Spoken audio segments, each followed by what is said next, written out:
के एक्सरसाइज में जितने तरह के क्वेश्चंस हैं, सभी क्वेश्चंस को बारीकी से समझते हुए उनका कंप्लीट सॉल्यूशन इस वीडियो में हम देखेंगे। तो आइए, NCERT solutions for class 8 science की इस वीडियो में आपका स्वागत है। एक्सरसाइज का फर्स्ट क्वेश्चन, उचित शब्द छांटकर रिक्त स्थानों की पूर्ति कीजिए। इस क्वेश्चन में हमें कुछ शब्द दिए जाएंगे और उन सभी शब्दों का उपयोग करके हमें फिल इन द ब्लैंक्स को कंप्लीट करना है। यहां पर हमें कुछ शब्द दिए गए हैं, जैसे तैरने, जल, फसल, पोषक और तैयारी। इन 5 शब्दों का उपयोग करके हमें फिल इन द ब्लैंक्स को कंप्लीट करना है। तो आइए इसका हम फर्स्ट क्वेश्चन को देखते हैं। एक स्थान पर एक ही प्रकार के बड़ी मात्रा में उगाए गए पौधों को कहते हैं। यहाँ जो खाली जगह है, यहाँ पर हमें भरना है एक सही शब्द। तो देखिए, एक स्थान पर एक ही प्रकार के फसल अगर उगाए जाते हैं तो उससे हम क्या कहते हैं? उससे फसल कहते हैं।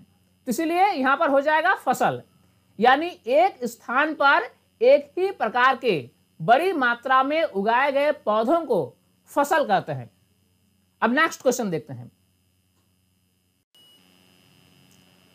फसल उगाने से पहले प्रथम चरण मिट्टी की होती है।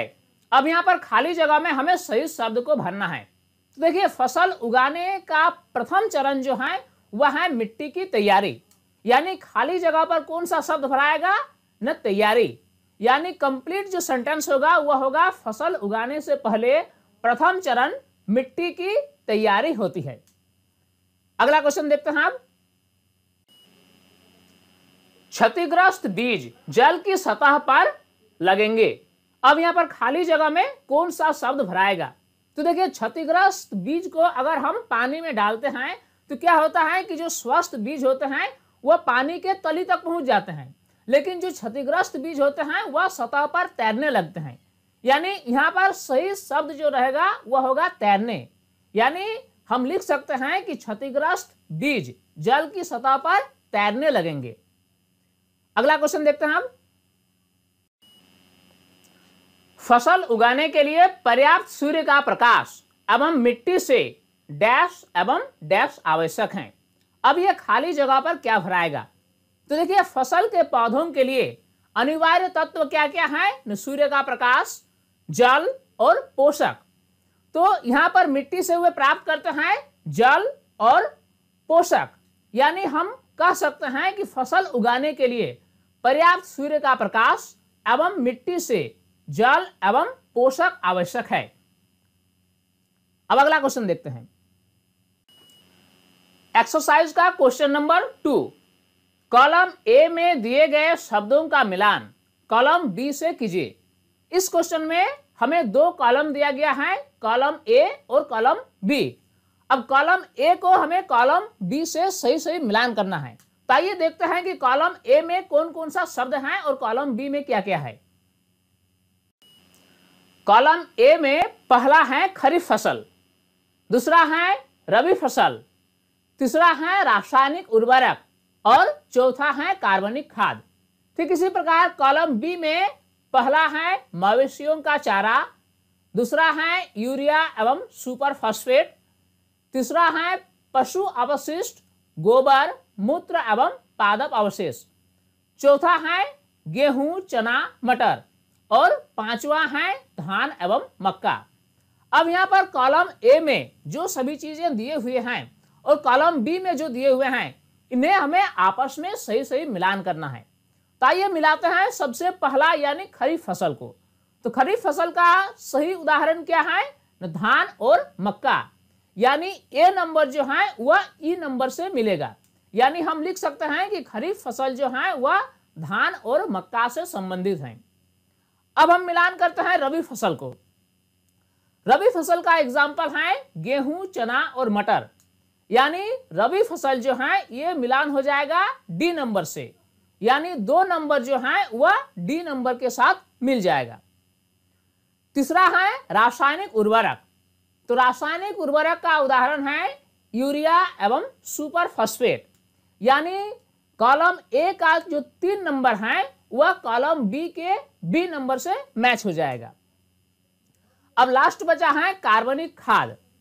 तो इसका सही जो मिलान होगा वह होगा पशु अपशिष्ट, गोबर, मूत्र एवं पादप अवशेष। यानी कॉलम ए का 4 नंबर जो है वह कॉलम बी के सी नंबर से मिल जाएगा। तो इस प्रकार हमने कॉलम ए के प्रत्येक शब्द को कॉलम बी के साथ मिलान कर लिया। इस प्रकार क्वेश्चन 2 जो है वह हमारा कंप्लीट हो गया। अब हम देखेंगे क्वेश्चन 3। एक्सरसाइज के क्वेश्चन नंबर 3 में पूछा गया है निम्न के दो उदाहरण दीजिए। पहला है खरीफ फसल और दूसरा है रबी फसल। यानी इस क्वेश्चन में हमें खरीफ फसल के 2 उदाहरण देना है और रबी फसल के 2 उदाहरण देना है। तो आइए इसका आंसर लिखने की हम कोशिश करते हैं। खरीफ फसल के 2 उदाहरण। सबसे पहले हम जान लेते हैं कि आखिर खरीफ फसल होता क्या है। देखिए, खरीफ फसल वे सभी फसल हैं जो वर्षा ऋतु में बोया जाता है। यानी इसकी अवधि जो होती है वह जून से सितंबर तक की होती है। तो खरीफ फसल का सबसे अच्छा उदाहरण है धान और मक्का। तो इस प्रकार खरीफ फसल का 2 उदाहरण हमने लिख लिया। पहला है धान और दूसरा है मक्का। अब हम लिखते हैं रबी फसल के 2 उदाहरण। रबी फसल के 2 उदाहरण। सबसे पहले हम जान लेते हैं कि आखिर रबी फसल होता क्या है। रबी फसल शीत ऋतु में बोया जाता है और इसकी अवधि होती है अक्टूबर से लेकर मार्च तक। और रबी फसल का सबसे अच्छा उदाहरण है गेहूं और मटर। यानी गेहूं जो है और मटर जो है ये शीत ऋतु में बोया जाता है। अब आइए हम देखते हैं एक्सरसाइज का क्वेश्चन नंबर 4। निम्नलिखित पर अपने शब्दों में एक एक पैराग्राफ लिखिए। पहला है मिट्टी तैयार करना, दूसरा है बुआई, तीसरा है निराई और चौथा है थ्रेसिंग। अब इस क्वेश्चन में इन सभी टर्म के बारे में हमें पैराग्राफ लिखना है। पहला है मिट्टी तैयार करना, दूसरा है बुआई, तीसरा है निराई और चौथा है थ्रेसिंग। अब आइए एक एक टर्म का हम पैराग्राफ लिखने की कोशिश करते हैं। हमारे पास पहला टर्म है मिट्टी तैयार करना। अब आइए इसके बारे में हम कुछ लिखने की कोशिश करते हैं। फसल उगाने से पहले मिट्टी तैयार किया जाता है। देखिए, फसल के उत्पादन का पहला चरण जो होता है वह होता है मिट्टी की तैयारी। क्योंकि जब तक हम मिट्टी को तैयार नहीं करेंगे तब तक उसमें बीज को बो नहीं सकते हैं। इसीलिए फसल उगाने का प्रथम चरण जो है वह है मिट्टी की तैयारी। हल चलाकर मिट्टी को उलटने पलटने एवं पोला करने की प्रक्रिया जुताई कहलाती है। तो किसान क्या करते हैं कि मिट्टी में हल चलाते हैं और मिट्टी को उलटते पलटते हैं और इस प्रकार उलट पलट करके मिट्टी को पोला बनाते हैं। तो इसी क्रिया को, इसी प्रक्रिया को जुताई कहा जाता है। ऐसा करने से मिट्टी ढीली हो जाती है जिससे पौधों की जड़ें आसानी से गहराई तक जा सकती हैं। तो अगर जुताई ठीक ढंग से किया जाए तो इसमें 2 लाभ हैं। पहला लाभ तो यह है कि पौधों की जड़ें आसानी से गहराई तक जा सकती हैं। दूसरी बात यह है कि इसमें केंचुए और लाभदायक सूक्ष्मजीवों की वृद्धि होती है। तो यहां पर हम लिख सकते हैं पोली मिट्टी में केंचुए और सूक्ष्मजीवों की वृद्धि आसानी से हो सकती है। और केंचुए और लाभदायक सूक्ष्मजीव जो हैं ये फसल के पौधों के मित्र होते हैं, क्योंकि इसकी संख्या अगर मिट्टी में अधिक होगी तो फसल की पैदावार अधिक होगी। केंचुए और सूक्ष्मजीव फसलों को फायदा पहुंचाते हैं, इसलिए ये किसानों के मित्र कहलाते हैं। मिट्टी तैयार करने हेतु प्रमुख कृषि औजार हैं हल, कुदाली एवं कल्टीवेटर।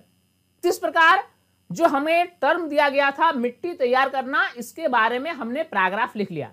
अब सेकंड टर्म हमारे पास है वह है बुआई। अगला टर्म हमारे पास है बुआई।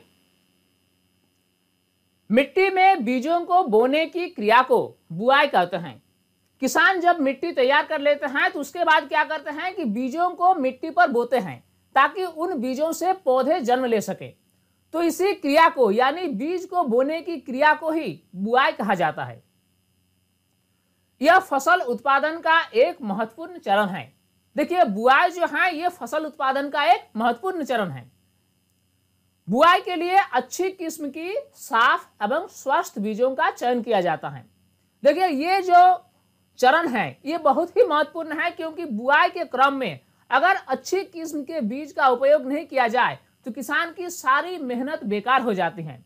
इसीलिए बुआई के लिए हमेशा अच्छी किस्म की और साफ और स्वस्थ बीजों का ही चयन किया जाता है। बुआई के परंपरागत औजार हैं कीप। अधिकतर किसान क्या करते हैं कि बीजों की बोने की क्रिया को करने के लिए कीप का सहारा लेते हैं। बुआई हाथों से भी की जा सकती है। कुछ किसान बीजों को बोने के लिए अपने हाथ का भी इस्तेमाल करते हैं। आजकल बुआई के लिए सीड ड्रिल का उपयोग किया जाता है, जो ट्रैक्टर द्वारा संचालित होता है। बहुत बड़े भूभाग में अगर बीजों को बोने की काम करना हो तो ऐसी स्थिति में क्या किया जाता है ना, सीड ड्रिल का इस्तेमाल किया जाता है। और ये सीड ड्रिल जो है ये ट्रैक्टर द्वारा संचालित होता है। इस प्रकार बुआई के बारे में हमने एक पैराग्राफ लिख लिया। अब नेक्स्ट टर्म हमारा है निराई। अब हम निराई के बारे में पैराग्राफ लिखने की कोशिश करते हैं। फसल के साथ उगने वाले अवांछित पौधों को खरपतवार कहते हैं। देखिए किसान जब फसल उत्पादन करते हैं तो अपने खेत में फसल पौधों के साथ साथ कुछ अवांछनीय पौधे और घास फूस भी उगाते हैं। तो ऐसे पौधों को यानी फसल के पौधे के अलावा जितने भी प्रकार के घास फूस या अवांछनीय पौधे होते हैं इन सभी को खरपतवार कहा जाता है। खरपतवार हटाने की क्रिया को निराई कहते हैं। देखिए फसल की पैदावार को बढ़ाने के लिए खरपतवार को समय समय पर हटाना जरूरी है और इसी खरपतवार को हटाने की क्रिया को ही कहा जाता है निराई। निराई का कार्य खुरपी या हैरो की सहायता से भी किया जा सकता है। खरपतवार को नियंत्रित करने के लिए रसायनों का प्रयोग किया जाता है, जिससे खरपतवार नाशी यानी वीडिसाइड्स कहते हैं। देखिए बड़े भूभाग में अगर फसल का उत्पादन किया जाता है तो उतने बड़े क्षेत्र में हाथों से या खुरपी से खरपतवार को हटाना संभव नहीं हो पाता है। तो ऐसे स्थिति में क्या किया जाता है, रसायनों का प्रयोग किया जाता है और इस प्रकार के रसायन यानी जो खरपतवार को नियंत्रित करे इस तरह के रसायन को खरपतवार नाशी यानी इंग्लिश में इसे वीडिसाइड्स कहते हैं। खरपतवार नाशी का सबसे अच्छा एग्जाम्पल है 2,4-D। ये 2,4-D जो है ये एक खरपतवार नाशी का नाम है और इसका इस्तेमाल किसान क्या करते हैं ना, खरपतवार को नियंत्रित करने के लिए इसका इस्तेमाल खेतों में करते हैं। खेतों में इनका छिड़काव करने पर खरपतवार पौधे मर जाते हैं परंतु फसल को कोई हानि नहीं होती है। देखिए इसका कारनामा क्या है कि जब इस रसायन का छिड़काव हम अपने खेत पर करते हैं तो जो खरपतवार होते हैं, जो घास फूस होते हैं वे सभी तो मर जाते हैं लेकिन हमारे फसल को कोई क्षति नहीं होती है। इसलिए इस दृष्टिकोण से खरपतवार नाशी का उपयोग सुविधाजनक होता है। लेकिन इसका एक साइड इफेक्ट भी है। चूंकि खरपतवार नाशी जो है वह एक रसायन है और इसका अधिक अगर उपयोग किया जाए तो ये पर्यावरण के लिए ठीक नहीं है, यानी ये पर्यावरण प्रदूषण को बढ़ाता है। इसीलिए खरपतवार नाशी का प्रयोग कम से कम किया जाए तो बेहतर है। अब अगला टर्म हमारे पास है थ्रेसिंग। काटी गई फसल से बीजों को अलग करने की प्रक्रिया को थ्रेसिंग कहा जाता है।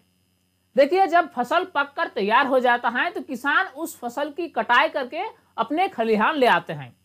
अब इन काटी गई फसल से बीजों को अलग किया जाता है। तो बीजों को अलग करने की इसी प्रक्रिया को कहा जाता है थ्रेसिंग। काटी गई फसल से बीजों को अलग करने के लिए थ्रेसर का उपयोग किया जाता है। देखिए थ्रेसर जो है वह एक मशीन का नाम है और यह थ्रेसर का उपयोग किया जाता है काटी गई फसल से बीजों को अलग करने के लिए। इस प्रकार क्वेश्चन नंबर 4 हमारा कंप्लीट हो गया। अब हम सीधे आएंगे एक्सरसाइज के क्वेश्चन नंबर 5 में। स्पष्ट कीजिए कि उर्वरक खाद से किस प्रकार भिन्न है। यानी इस क्वेश्चन में हमें खाद और उर्वरक के बीच अंतर स्पष्ट करना है। तो हम लिखेंगे उर्वरक और खाद में निम्नलिखित अंतर हैं। अब क्या क्या अंतर हैं देखते हैं। एक तरफ हम लिखेंगे उर्वरक और एक तरफ खाद। अब हम खाद और उर्वरक में अंतर स्पष्ट करेंगे। खाद जो है इसमें हम लिख सकते हैं कि खाद एक प्राकृतिक पदार्थ है जो गोबर एवं पौधों के अवशेष के विघटन से प्राप्त होता है। चूंकि खाद जो है वह एक प्राकृतिक पदार्थ है और ये कैसे प्राप्त होता है, ये गोबर या पौधों एवं जंतुओं के अवशेष के विघटन से प्राप्त होता है। वहीं पर उर्वरक के केस में हम लिख सकते हैं कि उर्वरक जो है वह एक मानव निर्मित रसायन है, यानी ये एक केमिकल पदार्थ है जिसका निर्माण मनुष्य खुद करता है। अगला अंतर देखते हैं। खाद किसान अपने खेतों में बनाते हैं, जबकि उर्वरक का उत्पादन फैक्ट्रियों में होता है।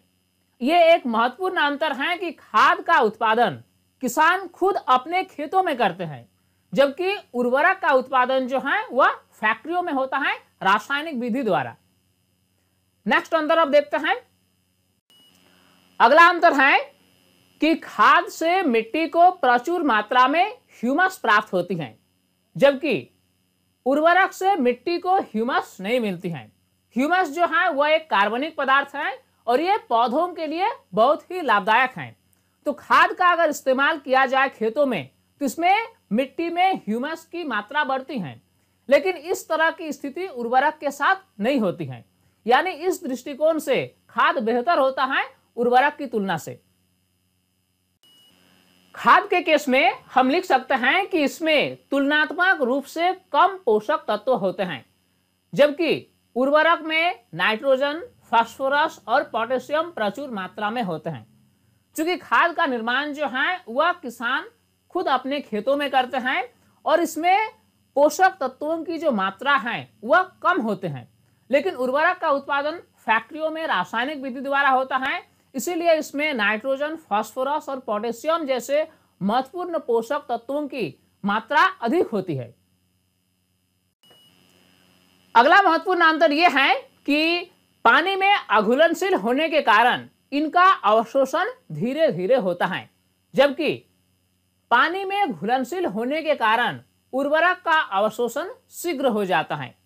देखिए, खाद का अवशोषण जो है ये पौधे धीरे धीरे करते हैं, लेकिन अगर खेतों में उर्वरक का प्रयोग किया जाए तो इसका अवशोषण पौधों की जड़ें बहुत तेजी से करते हैं। तो ये एक महत्वपूर्ण अंतर है खाद और उर्वरक के बीच। इस प्रकार क्वेश्चन नंबर 5 हमारा कंप्लीट हो गया। अब हम देखते हैं क्वेश्चन नंबर 6। अब हम देखेंगे क्वेश्चन नंबर 6। सिंचाई किससे कहते हैं? जल संरक्षित करने वाली सिंचाई की 2 विधियों का वर्णन कीजिए। इस क्वेश्चन में सबसे पहले तो हमें यह लिखना है कि सिंचाई किससे कहते हैं, उसके बाद जल संरक्षित करने वाली सिंचाई की 2 विधियों के बारे में भी लिखना है। तो सबसे पहले हम लिखते हैं कि सिंचाई किससे कहते हैं। निश्चित अंतराल पर फसल पौधों में जल देना सिंचाई कहलाता है। जैसा कि आप जानते हैं कि फसल के पौधों में अच्छी पैदावार के लिए समय समय पर जल की आवश्यकता होती है। तो जल देने की इसी प्रक्रिया को, यानी निश्चित अंतराल पर फसल पौधों में जल देने की क्रिया को ही सिंचाई कहते हैं।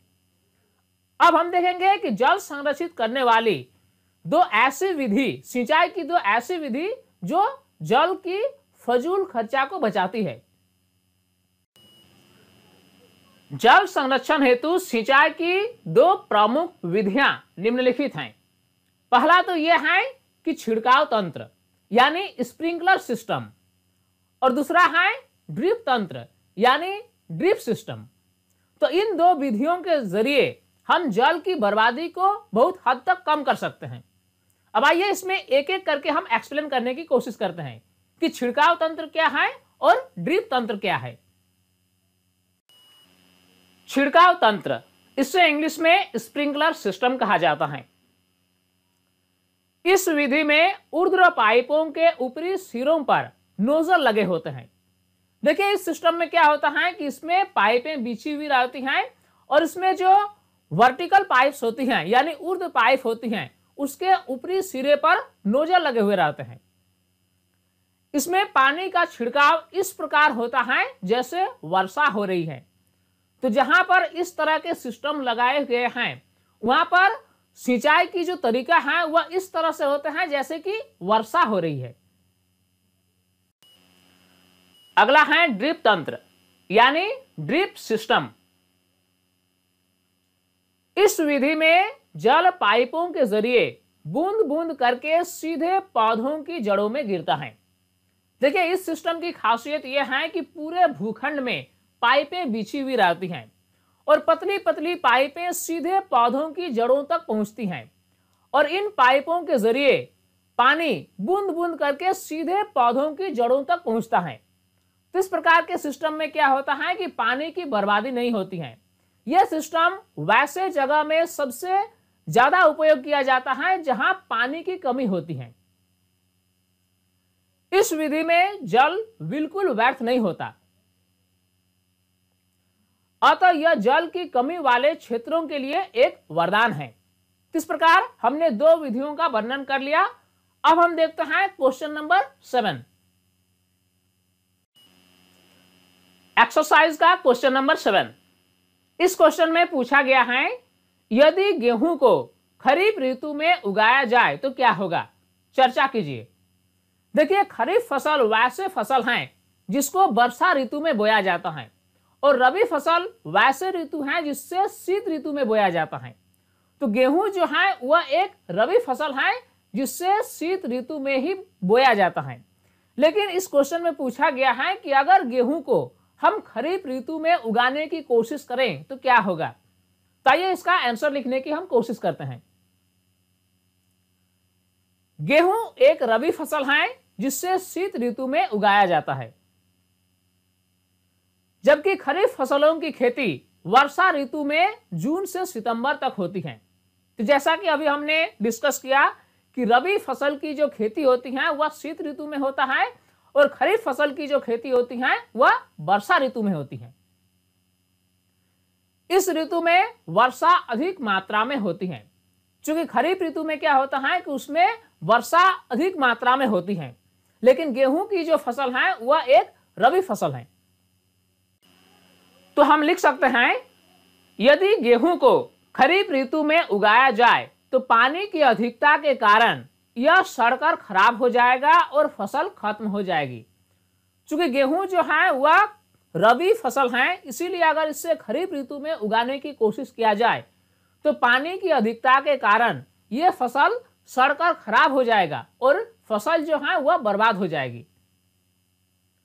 इसलिए गेहूं की फसल के लिए उपयुक्त मौसम शीत ऋतु ही है। अब नेक्स्ट क्वेश्चन देखते हैं, क्वेश्चन नंबर 8। इसमें पूछा गया है कि खेत में लगातार फसल उगाने से मिट्टी पर क्या प्रभाव पड़ता है, व्याख्या कीजिए। चूंकि खेत में जो है लगातार फसल उगाने से क्या प्रभाव पड़ता है उसका वर्णन हमें इस क्वेश्चन में करना है। तो आइए इस क्वेश्चन का आंसर लिखने की हम कोशिश करते हैं।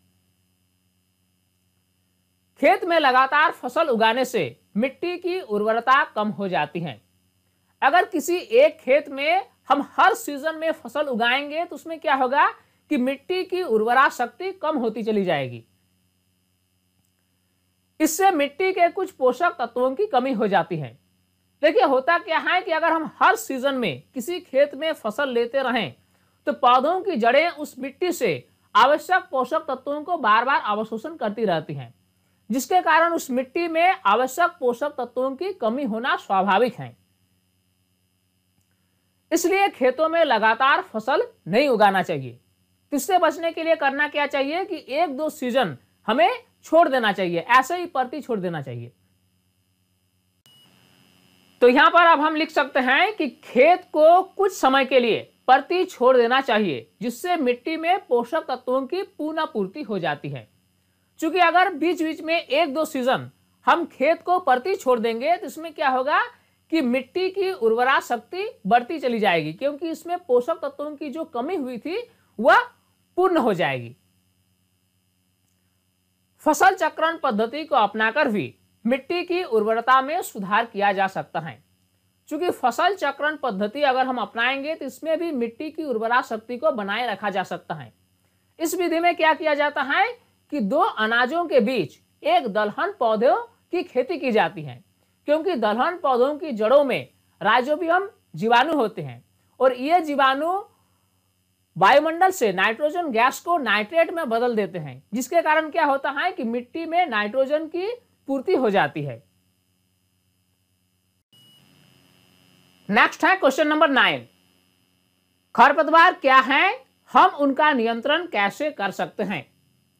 इस क्वेश्चन में हमें बताना है कि खरपतवार क्या है और खरपतवार का नियंत्रण हम कैसे कर सकते हैं। तो आइए इसका आंसर लिखने की हम कोशिश करते हैं। फसल के साथ उगने वाले अवांछित पौधों को खरपतवार कहते हैं।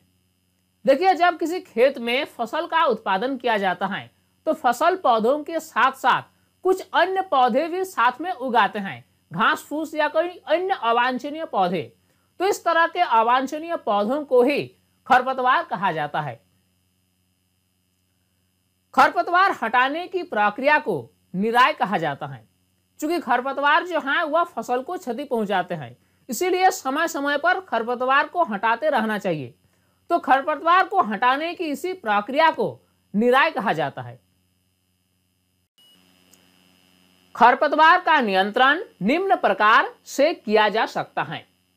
चूंकि हम जानते हैं कि खरपतवार जो है ये फसल के पौधे को नुकसान पहुंचाते हैं, इसीलिए खरपतवार का नियंत्रण अति आवश्यक है फसल उत्पादन के केस में।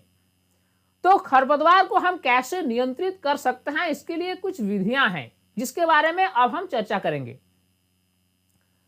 पहला तो यह है कि फसल उगाने से पहले खेतों की जुताई की जानी चाहिए ताकि खरपतवार मिट्टी में दबकर मर जाए। देखिए, खेतों की जुताई का एक फायदा यह भी है कि इसमें जितने भी तरह के खरपतवार या घास फूस जो भी होते हैं वे मिट्टी में दबकर मर जाते हैं, और जब हम उसमें कोई फसल का उत्पादन करने की कोशिश करते हैं तो उसमें खरपतवार होने की संभावना बहुत कम हो जाती है। इसीलिए फसल उगाने से पहले खेतों की जुताई अच्छी तरह से की जानी चाहिए। अगला तरीका यह है कि समय समय पर हाथ या खुरपी की सहायता से खरपतवारों को हटाते रहना चाहिए। देखिए, जब कभी भी हम फसल का उत्पादन करते हैं तो फसल के पौधों के साथ साथ खरपतवार का उग आना स्वाभाविक है। तो ऐसे केस में समय समय पर हाथों के द्वारा या फिर खुरपी की सहायता से खरपतवारों को हटाते रहना चाहिए। खरपतवारों को हटाने का तरीका और एक ये है कि खरपतवार नाशी रसायनों का प्रयोग से भी इन खरपतवार को हटाया जा सकता है। चूंकि हमने क्या देखा कि खरपतवार को हटाने के लिए हम हाथ या खुरपी का सहारा लेते हैं, लेकिन कुछ ऐसे रसायन भी हैं जिसका उपयोग करके हम खरपतवार को हटा सकते हैं। जब हम अपने खेत में खरपतवार नाशी का छिड़काव करते हैं तो उसमें जो खरपतवार होते हैं वे तो मर जाते हैं, लेकिन हमारे फसल के पौधों को कोई नुकसान नहीं होती है। तो इस तरह के रसायनों को खरपतवार नाशी कहा जाता है। अब इस तरह के रसायनों के साथ एक दिक्कत भी है। इस तरह के रसायन का अगर हम अधिक से अधिक उपयोग करें तो ये जल प्रदूषण और भूमि प्रदूषण को बढ़ाते हैं। तो इसीलिए जहां तक संभव हो सके खरपतवार नाशी का उपयोग कम से कम ही करना चाहिए। अब हम चलते हैं क्वेश्चन नंबर 10 में। निम्न बॉक्स को सही क्रम में इस प्रकार लगाइए कि गन्ने की फसल उगाने का रेखाचित्र तैयार हो जाए। देखिए, इस क्वेश्चन में हमें कुछ शब्द दिए गए हैं जो कि बॉक्स के अंदर हैं। तो इन सभी बॉक्सों को हमें सही क्रम में सजाना है ताकि गन्ने की फसल की उगाने का रेखाचित्र तैयार हो जाए। तो क्वेश्चन में कुछ बॉक्स दिए गए हैं, उसमें पहला तो यह है कि 1 नंबर में है कि फसल को चीनी मिल में भेजना।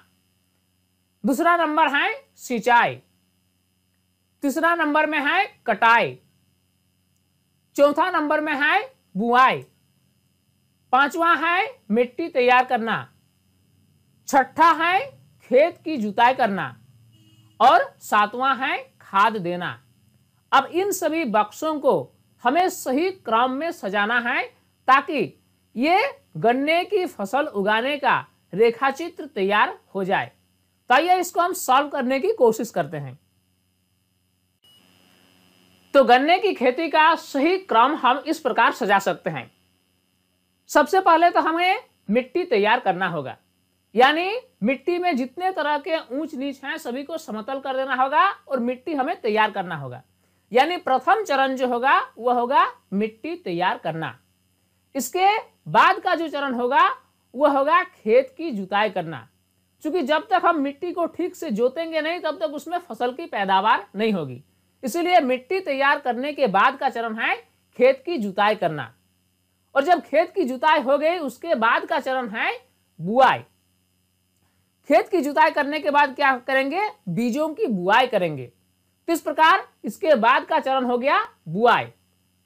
बुआई करने के बाद अगला चरण जो होगा वह होगा खाद देना, क्योंकि खाद जब तक हम नहीं देंगे तब तक फसल की पैदावार ठीक से नहीं हो पाएगी। इस प्रकार खाद देना भी कंप्लीट हो गया। इसके बाद का जो चरण है वह है सिंचाई, क्योंकि जब तक हम सिंचाई नहीं करेंगे तब तक बीजों से अंकुरन निकलेगा नहीं, यानी फसल का जो है फसल के पौधे का जन्म नहीं होगा। इसीलिए खाद देने के बाद अगला चरण जो है वह है सिंचाई। और सिंचाई के बाद का जो चरण है वह है कटाई, क्योंकि जब फसल पककर तैयार हो जाएगा तो उस टाइम फसलों की कटाई अनिवार्य है। और फसल की कटाई करने के बाद का जो चरण है तब आता है हमारा कि फसल को चीनी मिल में भेजना, क्योंकि गन्ने से जब हमें चीनी प्राप्त करना होगा तो हमें फसल को चीनी मिल में भेजना होगा। अब हम आते हैं क्वेश्चन नंबर 11 में। नीचे दिए गए संकेतों की सहायता से पहेली को पूरा कीजिए। देखिए ये क्वेश्चन जो है इस एक्सरसाइज का लास्ट क्वेश्चन है, और ये क्वेश्चन जब हम देखेंगे तो हमें ऐसा लगेगा कि ये क्वेश्चन काफी उबाऊ है, और पहले तो हमें ऐसा फील होगा कि ये क्वेश्चन हमें कुछ समझ में ही नहीं आ रहा है, लेकिन ऐसा है नहीं। ये क्वेश्चन काफी सिंपल है और मजेदार भी है, बस हमें स्टेप बाय स्टेप इसको समझते जाना है। तो देखिए इस क्वेश्चन में क्या पूछा गया है कि नीचे दिए गए संकेतों की सहायता से पहेली को पूरा कीजिए। इस क्वेश्चन में हमें कुछ खाली बॉक्स दिए जाएंगे, उसमें हमें कुछ फिल अप करना है, और फिल अप करने के लिए हमें कुछ गाइडलाइंस दिए गए हैं।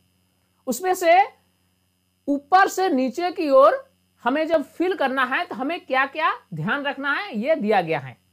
उसमें पहला जो 1 नंबर की जो है वह है कि सिंचाई का एक पारंपरिक तरीका। दूसरा नंबर में है बड़े पैमाने पर पालतू पशुओं की उचित देखभाल करना। तीसरे नंबर में है फसल जिन्हें वर्षा ऋतु में बोया जाता है। और छठा नंबर में है फसल पक जाने के बाद काटना। ठीक इसी प्रकार जब हम बॉक्सों को बाएं से दाएं की ओर फिल करेंगे तो हमें कुछ बातों को ध्यान में रखना है। उसमें पहला है शीत ऋतु में उगाए जाने वाली फसलें। चौथा नंबर में है एक ही किस्म के पौधे जो बड़े पैमाने पर उगाए जाते हैं। 5वां नंबर है रासायनिक पदार्थ जो पौधों को पोषक पदार्थ प्रदान करते हैं। और 7वां है खरपतवार हटाने की प्रक्रिया। अब देखिए हो सकता है कि पूरे क्वेश्चन को हमने देखा है, उसमें अब हमें एक चीज देखना है कि हमें एक बॉक्स दिए जाएंगे। अब इनमें हमें इन बॉक्स को भरना है। तो आइए सबसे पहले हमें बॉक्स को देख लेते हैं। देखिए इस क्वेश्चन में कुछ खाली बॉक्स दिए गए हैं। इन सभी बॉक्सों को हमें शब्दों से भरना है। तो इसके लिए कुछ बातों को हमें ध्यान में रखना है जो कि हमने इस क्वेश्चन में पहले ही डिस्कस किया। उसमें पहला जो 1 नंबर में है उसमें हमारा यह है कि सिंचाई का एक पारंपरिक तरीका, जो कि हमने अभी देखा। तो 1 नंबर जो है बॉक्स, वहां से हमें ऊपर से नीचे की ओर फिल करना है। और उसमें क्या फिल करना है? तो सिंचाई का एक पारंपरिक तरीका। तो चूंकि 1 नंबर बॉक्स में पहले से लिखा हुआ है रॉ, यानी सिंचाई का एक ऐसा पारंपरिक तरीका का नाम बताना है जो कि रॉ से शुरू होता है। यानी हुआ है रहट। तो र तो लिखा हुआ है, अब हमें लिखना है ह और ट। तो इस प्रकार हमारा ये जो ऊपर से नीचे की ओर जो हमने फिल किया 1 नंबर बॉक्स से नीचे की ओर, तो इसमें हमने सिंचाई का एक पारंपरिक तरीका का नाम फिल कर दिया और हुआ है रहट। अब आगे देखते हैं। अब हम फिल करते हैं बॉक्स नंबर 1 से बाएं से दाएं की ओर। तो इसमें 1 नंबर बॉक्स जो है उसमें र लिखा हुआ है। इसके दाएं वाले बॉक्स में हमें क्या लिखना है? तो चूंकि 1 नंबर में पहले ही हमें क्वेश्चन में दिया हुआ है कि उसमें हमें लिखना है शीत ऋतु में उगाई जाने वाली फसलें, यानी शीत ऋतु में जो फसलें उगाई जाती हैं उसका नाम क्या है। तो हम जानते हैं कि वैसे फसल को रबी फसल कहा जाता है। तो र तो लिखा हुआ है और इस बॉक्स के दाईं ओर हमें बी लिख देना है, यानी रवि कंप्लीट हो गया। अब आगे देखते हैं। अब हमें 3 नंबर बॉक्स से ऊपर से नीचे की ओर फिल करना है। तो चूंकि क्वेश्चन में दिया हुआ है कि 3 नंबर में हमें लिखना है फसल जिन्हें वर्षा ऋतु में बोया जाता है। तो वैसे फसल को क्या कहा जाता है? जिससे वर्षा ऋतु में बोया जाता है। तो उस तरह के फसल को खरीफ फसल कहा जाता है। तो अंत में जो फ है वो तो लिखा हुआ है, यानी 3 नंबर में हमें ख भरना है, उसके बाद री भरना है और फिर फ तो पहले से है। इस प्रकार खरीफ हमारा हो गया। अब आगे देखते हैं। चलिए अब हम भरते हैं बॉक्स नंबर 2 से ऊपर से नीचे की ओर। तो चूंकि 2 नंबर में क्वेश्चन में दिया हुआ है कि हमें क्या भरना है, न बड़े पैमाने पर पालतू पशुओं की उचित देखभाल करना। तो इससे क्या कहते हैं? इससे कहते हैं पशुपालन। अगर हम बड़े पैमाने पर पालतू पशुओं की उचित देखभाल करें तो इस क्रिया को कहा जाता है पशुपालन। तो 2 नंबर में हमें प लिखना है और शु तो पहले से लिखा हुआ है, उसके बाद हमें पा लिखना है, उसके बाद ल लिखना है और उसके बाद न लिखना है। तो इस प्रकार बॉक्स नंबर 2 से ऊपर से नीचे की ओर हमारा हो गया पशुपालन। अब आगे देखते हैं। अब हम भरते हैं बॉक्स नंबर 5 से बाएं से दाएं की ओर। तो क्वेश्चन में लिखा हुआ है कि 5 हम कैसे भरेंगे? इसमें लिखा हुआ है कि रासायनिक पदार्थ जो पौधों की पोषक प्रदान करते हैं। तो वैसे रासायनिक पदार्थ जो पौधों को पोषक प्रदान करते हैं उन्हें क्या कहते हैं? उन्हें कहा जाता है उर्वरक। तो यानी बॉक्स नंबर 5 में हम उ लिखेंगे, वह तो लिखा हुआ है, इसके बाद र लिखेंगे और 6 नंबर में क लिखेंगे। यानी बॉक्स नंबर 5 से बॉक्स नंबर 6 तक हमें उर्वरक शब्द भरना है, जो कि कंप्लीट हो गया। अब आगे देखते हैं। अब हम भरते हैं बॉक्स नंबर 6 से ऊपर से नीचे की ओर। तो क्वेश्चन में लिखा हुआ है कि 6 हम कैसे भरेंगे? इसमें लिखा हुआ है फसल पक जाने के बाद काटना। तो फसल पक जाने के बाद काटने की क्रिया को क्या कहा जाता है? न कटाई कहा जाता है। तो बॉक्स नंबर 6 में क तो लिखा हुआ है, उसके बाद हम टा लिखेंगे और ई पहले से लिखा हुआ है, यानी हो गया कटाई। अब नेक्स्ट देखते हैं। अब हम बॉक्स नंबर 7 से बाएं से दाएं की ओर फिल करेंगे। तो क्वेश्चन में लिखा हुआ है कि 7 हमें कैसे फिल करना है?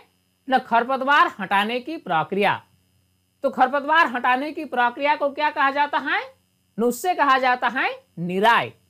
यानी 7 नंबर बॉक्स में हम नी फिल करेंगे, उसके बाद रा फिल करेंगे और ई पहले से हैं, यानी निराई कंप्लीट हो गया। इस प्रकार इस वीडियो में हमने क्वेश्चन नंबर 1 से लेकर क्वेश्चन नंबर 11